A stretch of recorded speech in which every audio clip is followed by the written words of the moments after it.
Welcome. It's a flurry of hot drops here on the SDH network. Jason Longshore stealing Nick Alifi's gimmick as best as I can. Usually I call these instant insights over at 92.9 The Game, so we're going to stick with hot drop. That's the SDH universe. We're going to go hot drop since that's what Nick has coined this. Thanks, everybody, for bearing with us today. We'll be back in our normal time slot tomorrow, 9 to 11 a.m. Tuesday, and we'll update you on the rest of the week because the schedule is going to be just a little in flux, and we'll tell you why tomorrow. So, let's look at preseason, Atlanta United. First match ish was played over the weekend, and the reason I say ish is it was against Seattle. It was 120 minutes. It was 4 30-minute sections, quarters, I guess you could say. But 120 minutes, and Atlanta won 7-1 over the Seattle Sounders. Don't get too wrapped up in a scoreline in a preseason match with two teams in very different places and very different goals looking into this match. Atlanta United started preseason a week earlier than Seattle. They are preparing for a competitive match just a little over 2 weeks away. Seattle is just getting ready for the MLS season, which starts for them the weekend of March 2nd. So, they have a little more time. Atlanta trying to hit the ground running a little bit faster, and they really did on Saturday. Saturday afternoon out in California, it was 7-1 for Atlanta. Joseph Martinez with 2 goals. Dion Pereira with 2 goals. Romario Williams with 2 goals. Pity Martinez with a penalty. It was, by the scoreline, a very good performance for Atlanta United. Without seeing it, there's only so much you can take out of it. But let's talk about who started and how they started. And this is something to keep an eye on through the preseason. So the formation was not listed, but your starters were Brad Gazan, George Bello, Michael Parkhurst, Miles Robinson, Leandro Gonzalez-Perez, Anderson Asadu, Eric Remedi, Ezequiel Barco, Julian Gressel, Pity Martinez, and Joseph Martinez. The fact that you had Parkhurst, Robinson, and LGP together makes you think you were playing a 3-5-2, 5-3-2 with Bello as a left wing back and either Asadu or Gressel as the right wing back. Really depends on what you're trying to get out of this if you're Frank de Boer. There's been questions about Asadu's ability to play as a right back or as a right wing back. I would be very interested to see if that's a possibility, although I like what he brings in the middle of the field as well.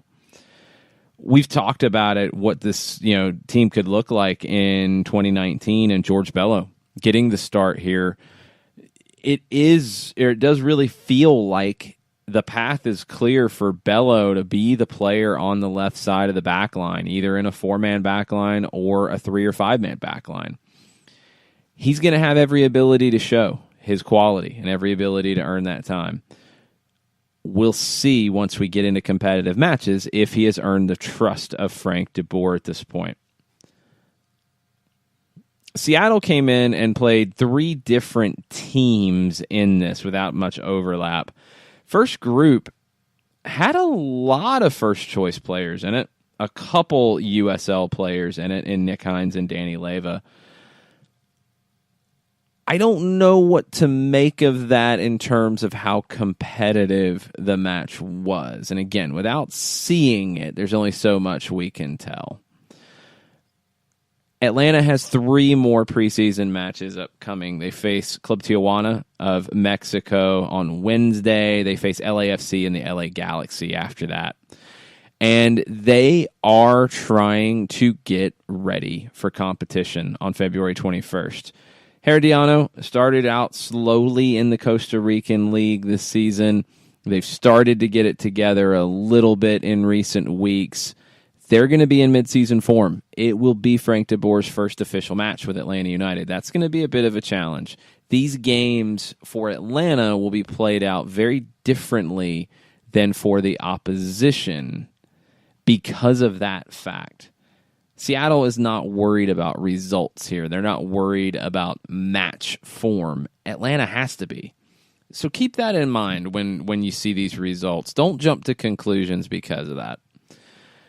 Other things to take out of this. Dion Pereira, 2 goals for him. Great to see that out of him, the teenager from England who is coming over and will be working hard to earn time. You know, we've kind of expected him to see most of his time with ATL UTD2.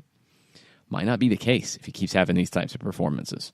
Another player who did get on the score sheet as an assist was Kendall Edwards, Academy center back who played 4 matches with ATL UTD2 in 2018.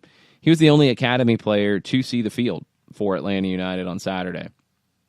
I think that says a lot about his potential, and is he a guy to see a professional contract here very soon, whether it's a homegrown deal in MLS or a USL deal with ATL UTD2. I think either way, you're going to see a lot of Kendall Edwards with Atlanta United 2 in the early going of the USL season. This time in training with the first team is going to be a big help for him and a big help for Frank de Boer as he decides where Edwards is in his development. Other players who saw the field for Atlanta United on Saturday, both backup goalkeepers, Alec Can, Brendan Moore, both came in relief of Brad Kazan. Breck Shea, Jeff Lorenowitz, Mikey Ambrose, no big surprises there that they saw significant minutes. Amir Bashti, the second-round pick in the recent Super Draft. He came on as a substitute, and he assisted on one of Romario Williams' goals. Andrew Carlton, Dion Pereira, who we've mentioned, Gordon Wild, who is back with Atlanta United after time last season on loan in Charleston. Tito Villalba, Romario Williams, Brandon Vasquez. No surprise to see those 3 see the field for Atlanta United. We'll see if there are differences in the team on Wednesday against Club Tijuana. The Xolos are starting to get it together a little bit under Oscar Pereja after a really slow start for them. They've won 2 out of their last 3 in league play. It's going to be an interesting one for them because they are also in action in the Copa MX on Wednesday. And the Cup competition in Mexico is a little different than the Lamar Hunt U.S. Open Cup here in the States. It's a straight knockout competition. The Copa MX is set up to be a group stage, groups of 3, play each team twice, home and away. So you're playing 4 games. Tijuana has 2 games left. They're in last place in the group, although they are facing the second division team in their group, Atlante, on Wednesday. This feels kind of like a make-or-break game for Tijuana, so I would expect to see their first-choice group in that match. And this, against Atlanta United in California, will be their second-choice group. Guys who are in their reserve team, their U20 squad, guys who are on the fringes of their first-team squad, guys that Oscar Pereja wants to see get 90 to 120 minutes in this game. Because it will be a similar format. It'll be 4 30-minute periods, 120 minutes for Atlanta United and Tijuana on Wednesday. Preseason's an interesting thing, and we will get lots of different storylines emerging all over the league. We're going to talk about all the transfers that have happened over the weekend. New York City has a new designated player that they've spent a lot of money for. Real Salt Lake has signed a new designated player forward. We'll get into that tomorrow on the show and all the other moves around the league and get you caught up on the latest from preseason. Thanks, everybody, for listening to SDH. As always, we all really appreciate it, and we will be talking to you on Tuesday. Mucho plot, y'all.